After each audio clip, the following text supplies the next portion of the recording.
Allah, umtali wetu Assalamu alaikum wa rahmatullahi wa barakatuh. My name is Zia and welcome to Conversations with the Soweto Muslim Association. Today we have a wonderful lady with us gracing our presence. Her name is Zaitoona Sunday. Welcome. Assalamu alaikum wa rahmatullahi wa barakatuhu. Allahumma salli ala Sayyidina Muhammadi wa ala ali Sayyidina Muhammadi wa barik as-salim. Wa alaikum salam and thank you for being here. I don't know. No, it's okay. Just be calm. Just be Okay. yourself, reserved. And we're going to have a bit of rapid fire questions that I always do with every person that I have a conversation with, just to get you relaxed and into the groove of the conversation. Okay. So the first one is, what was your first job? I think my first job was working in Spare restaurant in Pretoria. As a scholar in the kitchen washing dishes. Is it? Yeah, I think it was just after maybe matric, I think so. Okay, that's normal. It's a normal job to have. And who is the person that you text the most? I think I know who this is. I take the most. You text. I take the most. I think it's my admin Zanele. Okay, I thought it was Maimuna because you're always on the phone with Maimuna. Oh, I didn't think in that way, but yeah. We always talk. I think we've got this really serious bond. Remember that my journey in Islam, it was with Maimuna, and when her father passed away in Alilai, I stayed along with her, and we like friends. Yeah. And everywhere to go, whether I have to go and sell, because by the way, I used to also stock things in Devon, and I will go with her and come back. I remember the other time he cries for a bicycle, and I'm traveling with buses. I'm like, how am I going to do that? I had to carry the bicycle and the stock on hand at the side. Oh, yeah, Allah. But yeah, Maimuna is my friend. Yeah, she definitely is your friend. She's Like my before friend. all the other friends. She Which is my a nice friend. thing to have. Like, Yeah. it's nice to have a friendship with your mom. As much as I wanted to get married, I don't know if I'll cope. But anyway, Bismillah. Oh, Bismillah. What were you most afraid of as a child? Come again? What were you most afraid of as a child? I don't think I had those fears, because living in the most disadvantaged families, it makes you, look things very wisely and prepare yourself at the very young age. Because what you see happening in the house or in the space, it makes you say, hey, you must watch out. Don't do this, Because, especially when we grew up, there was, remember in our days, we didn't have so much things that are happening, the high pregnancy rates, the rapes, they were there, although they were there maybe behind doors, you see. So there was also freedom, when the neighbor calls you and talks to you, you never feel any, fear. So No I danger, don't think we didn't have that in our times, yeah. So nothing, basically. No, I don't think so. Describe your style in one word. My Your style. style. Inna lillahi, Asia. Style. Yo. Okay, I can just say, style sami nje ukuthi be around people, laugh, talk nice things, encourage each other, support mostly. Don't dance on people's graves. Like, umuntu makawile, don't enjoy, celebrate. Like, I like nje ukuthi I want everybody to be right. My style is to see everybody being right. Okay. Yeah, being okay. Yeah. Understandable. Yeah. And what was your favorite age? What is your favorite age? Ooh, where you yeah, can just be if like, maybe they say we'll move. yeah, we'll move and be like, yeah. I think when I was doing grade 10, I think grade 10. High school is always the best. Yeah, grade 10, I think it's when now you choose in that time it's where you choose the subjects and take the stream. So I was excited when I was taking my physical science stream. So it was those years. Now, you'll carry those big books. You are in high school, and we are not putting them in the bags. They must show that everybody must see that this is physical science, mathematics, biology. Yeah, like this is the student. This is the student to be in 2-3 years. Yeah, I think grade 10. grade 10. Okay, that's actually a great. I think also, like, if I were to go back, probably grade 10 or grade 11. Yeah, high school was a good time. It's for me. very good. So, can you please give us a background on what made you pursue the career that you are in right now? Because I'm got a lot of caps. I wonder which one you're talking about. Okay, so it's the education and the community outreach. Okay. Actually, And finance. I can say, now my career, I wanted to become a nurse. But I don't like... Actually, I see it. I don't like blood. The problem is that I don't like blood. And the thing is, because some of I can take care of wounds. Okay. I don't have a problem with wounds, because that's where when I get in the community work. I will take sense. You. Yeah, Nurse I'll and take community, you. I'll take you back then. It was 2003. I'm not sure, but yeah, if I can tell you first is that when I go into the space of, let me say, community work in NGOs, NPOs, I first met. I had a friend by Apa Aisha King. They had this thing of Dawa programs, camps, and whatever. And then I met Shamila Francis there.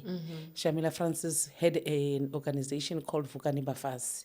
So I was like interested, what is it happening there? Then I started, we're doing community work. Mostly they were dealing with refugees. Okay. Those who were being abandoned on the street, others they are being abused by their men, you take care of them and all that. I was like, where are you? I says, I'm in Devon, but now me, I'm in Iguruleni, Devon and Iguruleni. So we couldn't, but I just make a line that I can, do this community works, go and find people and become a member of Vukani Bafasi. Then we started doing that, but it was not more of health side. Okay. It was just the holistic, anything to do with everything in the community.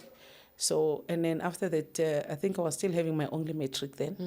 And then she asked me if I want to pursue my career. I was like, yeah, I would love to do that. But the thing is, finance, Baba, I can't. So she was like, okay, but I can get you. I said, really? He said, yeah. Then I was like, oh, okay. But now, there was the funds were mostly focusing on ABET. So adult learning with me and like 21, I'm like, I'm not adult most.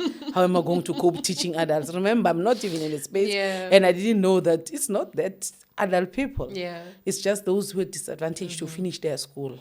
So I went, I said, let me start the course. Then I was passing nicely the course. And then she went in and sourced more funds for me to say, now you can you be able to do adult ABET with UNISA and go and attend your likely field part of study, which is this financial management. And I'm like, I'd love to do that. Then I registered with the financial management. It was FET. And then same year, same time I was doing this. So you were double majoring? Yeah, I was doing both. And I have to nail them because money is going to go back. Yeah. So alhamdulillah, I managed to pass all of them so goodly then. Alhamdulillah. Then that's where my journey started. Then I met, when we're having this workshops with Vukani Bafasi now I'm now a Vukani Bafasi fan. Go to Durban, traveling, Zanini, places. Then I met Mama Gama, the late Farida Gama in Leon June. Then she was like, man, I also have an organization. It doesn't grow and wara. Methodist Whiteville outreach. I'm like, Methodist? Why is it Methodist? I know it's a long story, but I'm like, I like to try things anyway. Let us see what I can do in the organization. I then joined her those years. Then when I joined here, I saw that, oh, this is lacking. And Pela, with the experience from the school, Yeah. and what is good with ABET, it teaches you practically how to deal with community. So there's a module in jail that tells you with community things, whether you teach adults or ladies or you take care of anything in the community. It's a project. So it was a good for me. It was a good thing for me to do it. Then we started sit down and see in the organization. I went to the organization, I visited, I saw that, I look at that and said, these are the things that need to be changed. Then we sit down, and that's where I am. That's when I went to it. I'm like, oh, okay, now I'm here. And there is no finance person. In FET, when you complete your N6, you need to do practicals in order to get your diploma degree. National diploma. Then I was like, yay, this is an opportunity. I'll upgrade I will put things put work into the community. At the same time, I'll be, So, alhamdulillah, it went well.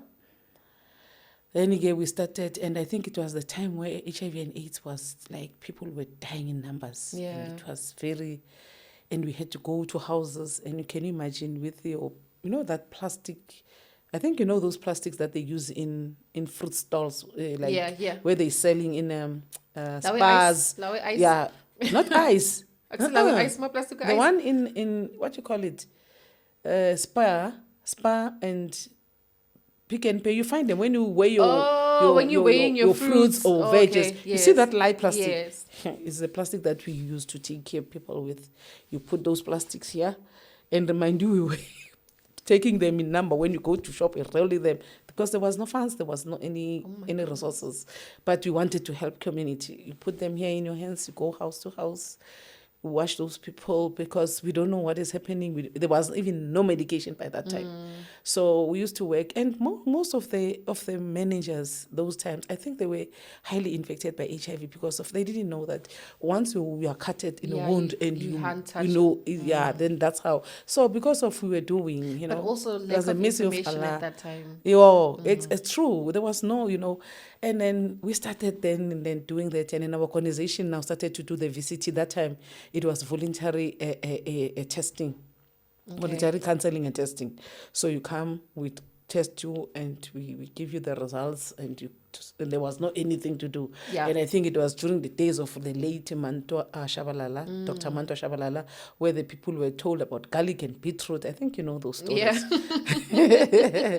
So it was that time when I joined the organization as an administrator then. So we were having meetings, then you go and then you look at the document, you familiarize with it, you work with, and then you start being presenting and everything. Then Mama Kama stand on one day and say, you know what? Oh, I used to prepare her notes that this is how you need to present yourself, this is how you need to talk about and all that. I'll be there, but as an admin, it's sort of like a PA. And the other day, she just burst in the meeting and no, I can't do that. He was having that deep voice. I can't do that. You must come and do it. I said, Aibu, kanjani, Mama. Then he calls the officials. Guys, the Mom Audrey just retired as well. Please, I'm no more a manager of this organization. The manager is this woman. I can't take this. Then that's where I started being a manager. Like that. So as you mentioned, the Methodist Whiteville Methodist Whiteville outreach, yes. Where does the name come from? Why did they choose a Christian name? Yeah, that times there was good happening in politics that times. It was very good. Not now. I'm not saying it's not good. I don't want to be quoted, but it's not good. So there was this pastor, Reverend, I think Khomla, I can't remember the name. He announced, because in those days also, I remember we wanted to work in one of the mosques and have an organization then you know how it is. They will tell you, no, you can't do this here, blah, blah, blah, blah. Okay, fine, it's fine. But the Methodist Church then announced globally, let me say nationally, that whoever wants to start projects, can use their premises, go there, knock, and they welcome us. Then we worked there, and they gave us. So now when we register, just to acknowledge, because we didn't even anticipate that there will be this thing that find ourselves now out of the building now. We were, working. That's why I say, you ask me, what did you fear the most? I was working with no fear and trusting that Allah is there. Hasbunallah wa ni'mal wakeel. I mean, so when we started, then we said, okay, I think Mama Estampie, they say, let us register to acknowledge and, thank them for, yeah. It was then Methodist Whiteville outreach. Oh, that makes sense. That's how it started. So, yeah, then things happened. Okay, in your many various roles, what has been the favorite part, your favorite part when it comes to the outreach work that you do in the community? The favorite part is many things that happening. Like, for instance, the first one was like when I started now to be in charge as a manager, I changed a lot of things. There was the Gogos there, they used to have a meal of just porridge. Only? Yes, and in a plastic, those plastic pieces with a society, in my plate of society, that a pink and yeah. So the first thing I'm like, no, you girl, you're still young to drive the ship like this. You need to change things. I then talk to the departments.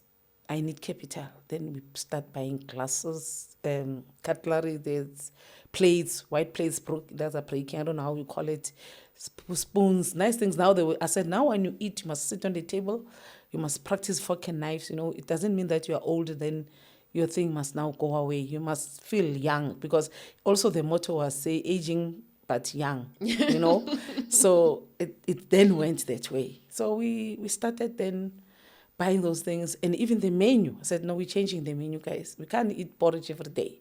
We'll need to have porridge and something else. We started then slowly. Budget was not allowing, but alhamdulillah, they understood that this is our people in our communities. And when I went and visited, by the way, there was also a mentor that was mentoring Methodist Whiteville before I arrived. Okay. It was Eddie House in Benoni. So when you go, I know Eddie House. Yes, and you go there, you find these people there, I don't want to mention color group or whatever, eating nice food. I'm like, what's wrong with us? Then I'm starting, no, we also need to have toasted bread with jam. And now I'm dreaming now, you see. So, but my dream was a practical dream, because it's happened. Very practical. It happened. That's how now, that's a moment that I was able to change and make our grannies and Kokos and Mkulus to feel, at some sort of dignity. Yeah, you can say that. And also, then there was a program now when we went. I think I met with one lady, Metule, who was running APWPs. There was APWPs where you can now employ a lot of group of people who are sitting at home to do just work. But then we sit down. Why these people, they're going to work this work until when? Can we have an exit program? Then we say, yeah, but what exit program? I said, but these people are doing nursing. Why don't we have something like courses? Then they must start. And unfortunately, by the time I arrived, there were those courses, but I think they were not doing them. But then it went and they were accredited with HWCTA. Okay. And then now they said, then we had some collaboration with the training centers, like your Helen Joseph, they call it Enlaske that time. Then we said, we'll take the caregivers to come here. And once they've got 69 days, there was 69 days, let them come here and come and do nursing. Then it was good, because of most of the NPOs, we had people that went to that and they become nurses. Today they are nurses. In my organization, I think there were 3 or 4. And another one, it was social working, social auxiliary. Okay. We also go and make arrangements with the social development. Then they said, okay, they will give the caregivers, whoever going to pass nicely, they will absorb them. And then we had a person that was absorbed also as a social worker. So, there was exit program also with other things. The person, they want to do agriculture, then we will connect and all that. So we were listening that time, but not now. Now they're not listening to NPOs actually. Yeah. They're no more listening to us. I don't know what's the problem, but I just wish our government can come down and talk to us and say, how do we do this? Because we are the eyes and the ears of the community. We know because not everybody here can learn and study. Yes. People can do with their works and they can have a decent job while they do work things with their hands. Yeah. So you mentioned values and affordable services, as well as having respect for others. How has that impacted the way that you deal with your organization and the people around you, and in making decisions for your organization? Especially with the part of respecting others. When I When we meet in other places, and then where you work, I'm making a Methodist Whiteville outreach, then people will start frowning their face. Our Muslim people, I'm sorry to say it. It's like, what? Where? Why? I'm like, I'm not going to answer you for the fact of. I think they hear the Methodist. Yeah, but I'm not going to answer you for the fact of the way you are phrasing it, and the way already you've got an attitude. Yeah. You won't listen to me. You have an idea already. But if you wanna listen to me, come with a normal face, relax. Then I will give you the story. That's the thing that we really have to respect each other. As much as we know that. How our teachings in Islam, that you need to, we know the truth as Muslims, what to do. But it's taking you not good to look down at the person who's a Sangoma because he's having these things and like, what is this? And all those things. And you will be surprised. Even in my organization, I employed these Sangomas there working. In my administration now, my PA now was a Sangoma. He went to trust and all that. But I think it takes a person to learn and see things in a very other way. So I think that's the thing. And that's the thing that put me where I am, because I really respect the people you must respect people that work for you. You must never underestimate or undermine them, even if they get these little pains that you're giving them. But so you must respect them, because that's the people that will take the organization higher. I didn't take the organization higher the way you think. It is them, because when I send them outside to do work, they were doing it with love, because they get the love from the organization.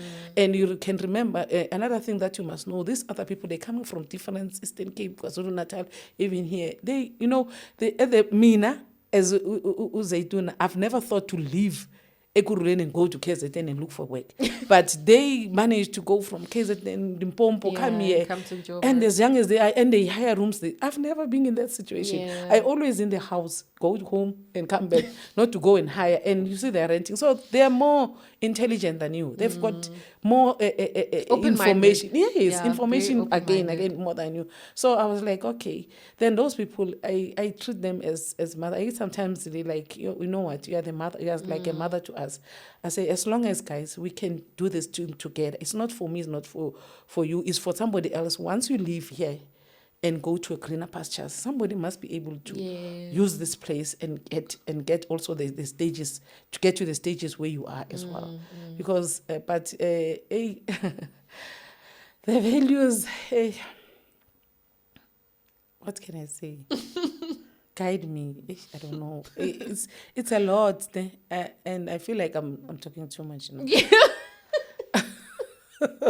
It's okay. So we'll move on from that. What are some of the challenges that you have faced in your NPO?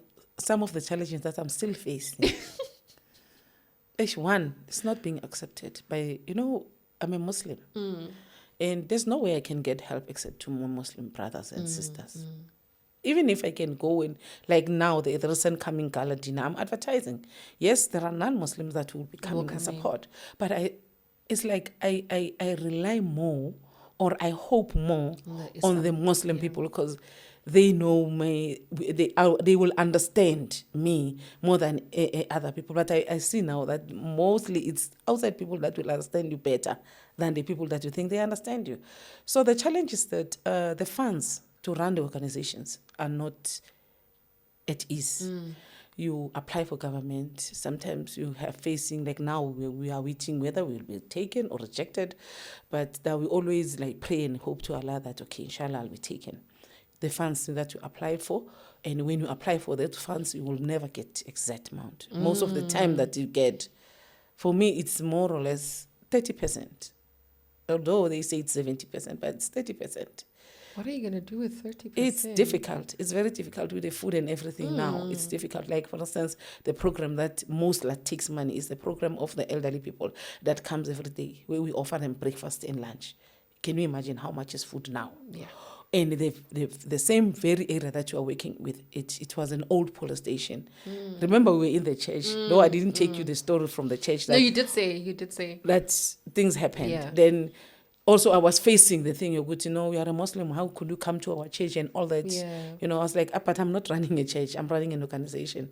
But, where we were expelled that day, we were expelled in 2 months, like 2 months or 3 months, that look for your venue, another venue. Like even the message was, we will ask you to relocate. So when somebody say relocate, you're thinking that they're taking me somewhere. Yeah. But no, You have to be I was like, responsible for now that. I'm asking, where am I relocating to? When you say, please relocate, what are you saying? It's like, "Siyaqosha, hamba." That's it. Oh, okay.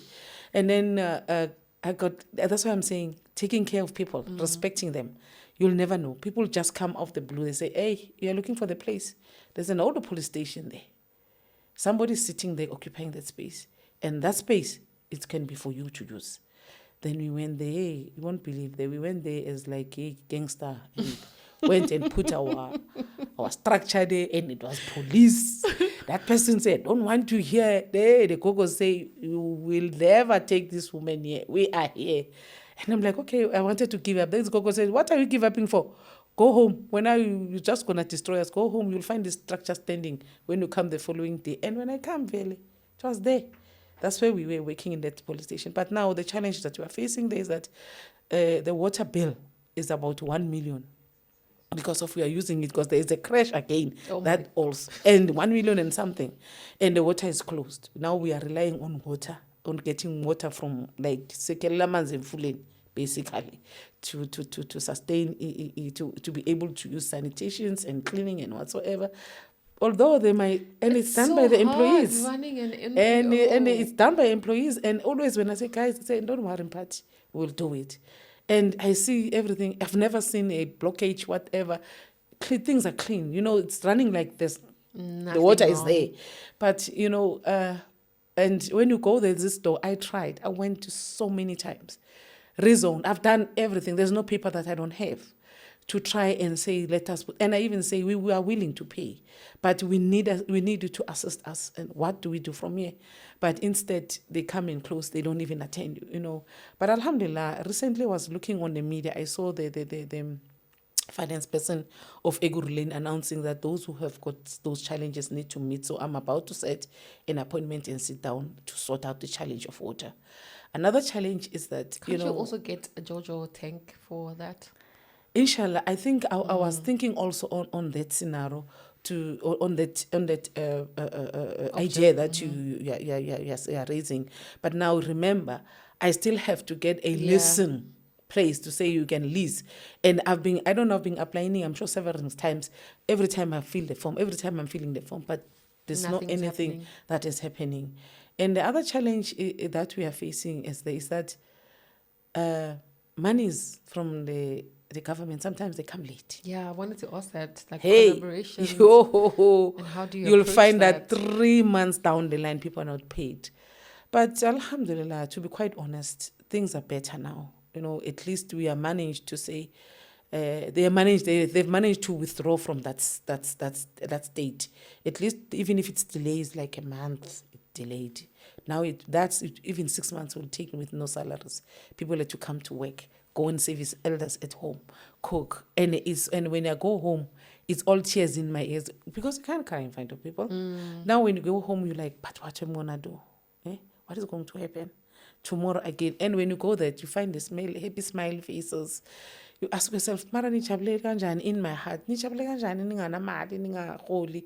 But they are happy. You see, they are happy. We talk. Guys, who's got a challenge? How can we solve it? Because the only thing that you need to do, be there for your people, even if how hard it is. I was there with the staff. You must be there. Don't be absent. Because of once you start to be absent when there's no money, now they're thinking, oh,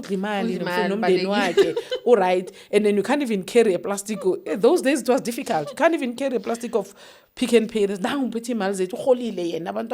all that, people. But, alhamdulillah, I think I was blessed by Allah, to be given such a staff that understand. And when I sit down with them, they will relate to the problem or a challenge that is there. So that is why we also, those challenges, try to overcome them. I don't know if you've got a question about that. Yes. But yeah. So when it comes to how you approach collaborations, when it comes to financing, how do you approach government or other companies that will give you money? And okay, let me not speak about that. But somehow, it's not it's so difficult with Zia, you know how you can assist me. It's like carrying a bone and make it move around my nose. Ish. And I must just follow Yeah. and follow. At the end of the day, when you throw that bone, it's dry now. I can't even eat it. You see, when you see most dogs will dig and put and bury it, maybe bafuna ukuthi libe soft inyana. It's like that. So I feel ukuthi nje as NPOs we are most vulnerable people. And the work that we do is being acknowledged. You could be surprised. Oh, thank you so much for the work you do, you know. But What are really, you, really, yeah, you know. what are you doing to help us? You do went that to, work? we even went even to national meeting in national offices. Talk about that. They will promise you, you know, Israel as a Canaan. You know Canaan. I don't know how was Canaan then. But this Canaan of this today, hey, Allah. So you will see, abasihoyi ngesixhosa, you know.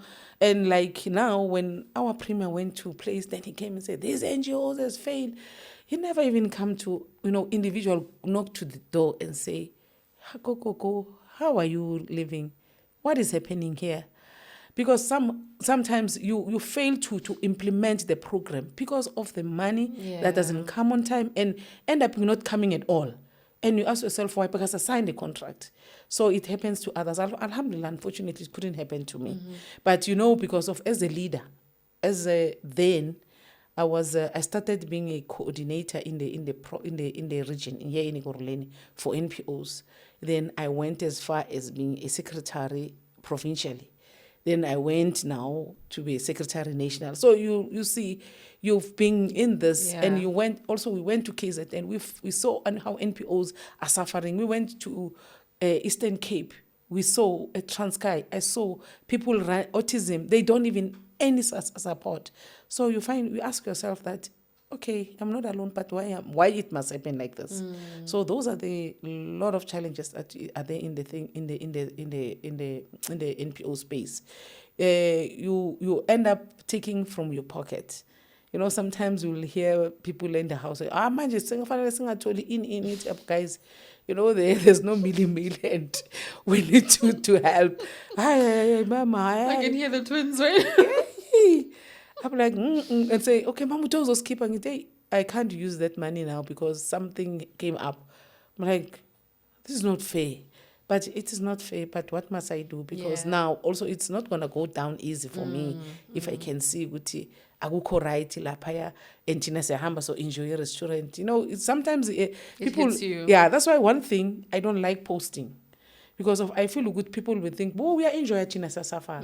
So that's another thing that is very challenging to be in the space of NPO. You can't enjoy your life to the fullest. Because once you start to enjoy, even if you enjoy with 10 rand, you're eating money of the people, of the organization. Once you have a nice makeup, as we are doing me now for free, they will think I went to the somewhere and I was treated, and now how much is that? So but now we are used to. There were times where people will knock on the door. They come as far as Brakpan in my house to say, we don't have funds, we don't have money in it. I was like, but where can I get the money? And things like maybe you borrow things to people and you want to pay, then they will come to your house. I was like, you know what? I'm happy because I know that my house is protected by Allah subhanahu wa ta'ala. Nothing is going to happen. I know these people, they don't mean bad, and I will attend them and they will leave. So it's very dangerous working with the community and they know where you stay. You can't run away. They will come for you and they will stand by your gate. So there's no chance of you eating their money. There's no way you can eat their money. Although there is those insults that you eat money, but there is no way. If they will take you. Those people, they are not playing. They will take you. They will take on you and you will, hey. And what advice would you give people who want to start NPOs? Like, be honest. Yeah. Don't sugarcoat it. I think we are in that thing to teach. The position now I'm playing as a secretary, we want to do workshops in communities. Okay. Whether you've got or you don't have, because of also the Department of Social Services is about to deregister organizations that not being reporting for some time. And they're going to be deregistered because of they won't even get any alert or wake-up call to say we are deregistering you, because of they were registered then. Maybe there were no proper emails or cell phone contacts. Maybe ugogo nje was registerela yona seyichuba abantwana. They just going on. They don't know even what's a compliance letter. So we want to do the drive and check those organizations and see if they are still existing or do they want to do things. Because you will be surprised because now when you apply or get your funding somewhere or donation, they want to know your certificate, check your certificate if you're still registered. So you'll be surprised to say, no, Zia, you are no more in the registration. You've been deregistered. And when you have to start that, you'll find out you're owing a lot of reports from 20 donkey years. Then you must do all those reports for them to re-register you or activate, and how you gonna know. But the system is also easy. Okay. It's also easy, but it's not gonna be easy when you come out with that thing. Now you face that thing at the moment as a shock. It will be like costing you, like what I'm gonna do. Because recently there's a gentleman who was paying for a person to do his reports of social services, and I'm like, you don't have to pay for this. This is the form. You fill this form. You do 1, 2, 3, 4. You submit. You get a compliance letter. He was like, I've been paying thousands. I'm like, you know what? I don't want to cause fight with you and a person, but you don't have to pay for this. So there are people now out. Our NPOs, they are vulnerable. They are being used for their own money. Where the people are poor, you still want to you still want to get more. And you can see that these people are vulnerable, they need your help. So that's what we want to do now. And we're saying those who wants to register NPO, they must know one thing. You register the NPO, first of all, make your a thorough analysis. Why exactly am I starting this organization? And you must also have a backbone on your own. If nobody is going to assist you, what are you going to do? You can't register the organization these days and say, I'm hoping that government is going to fund me, hurrah is going to give me. It's difficult, and especially that we're coming from this COVID, where the economy was on its knees. So you see, people must know that starting an organization now, you should do a thorough analysis. And those people that you want to assist, you should make sure that they are going to be standing by your side, assisting you from pillar to post. So that's another thing. And you must make sure that the board members because organizations, NPO is not, they must know that NPO is not a business home. It's not our home business, that one. It's for the community. If in Alilai I can die today, there's no way Mimuna or my husband come and take over. They need to appoint somebody else from the organization to be the director like me. So it's not a legacy. So when you do an NPO, you must know that it's not a legacy. It's a community thing. Whether you can do nice finishers in that organization, it's a public funds. You must know that you're going to come out with your handbag like that and go home and retire. And there is no retirement, by the way. We don't get any provident fund. You just rely on a stipend. Whether it's there or not, you must, because you said you wanted to save it. And it clearly says non-profit organization.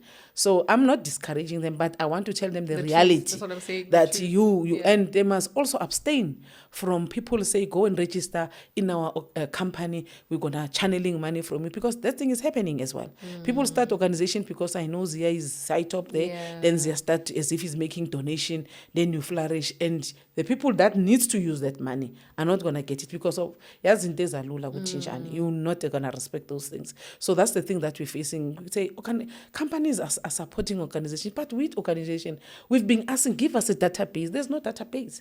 And somehow they'll compare us with other big organizations. Yet those at the back, those organizations, they've got people that supports them. If we can get our community people can support us, it will be nice. As blacks, we are so many. I'm sorry to be like, I don't know, maybe racist or what, but as black people, we are so many in such a way that if one house can say, I'm donating 100 rand to that organization, if there's 45,000 houses with 100 rand per house, do you think where I'm going to be as an organization? I'm going to be going to dustbins and keep on crapping on dustbins looking for food? No. And it can go as far as employ a lot of people in the communities. And we had, and also the thing that is happening is that, you can have an NPO, but sometimes somewhere you'll find that the program that you do, they can just dish you with no reason. They can just dish you. I'm talking from experience. I'm not going to mention people. I'm thinking maybe when they listen to the video, say, yo, Nango was mentioned. They can just dish you. And you find out they're going to get Zia, who's clueless, know nothing, and say, do it. And you can see that Zia is struggling, and I'm here to do the work. Why are they doing what they're doing? So it's a lot of challenges. And it makes as if now we end up fighting each other as managers. So if you want to come to NPO space, you must tread very carefully. You must be able to be not too sensitive, because you will never last. And it's not a money-making scheme program. It's either you do or die. So sink or swim.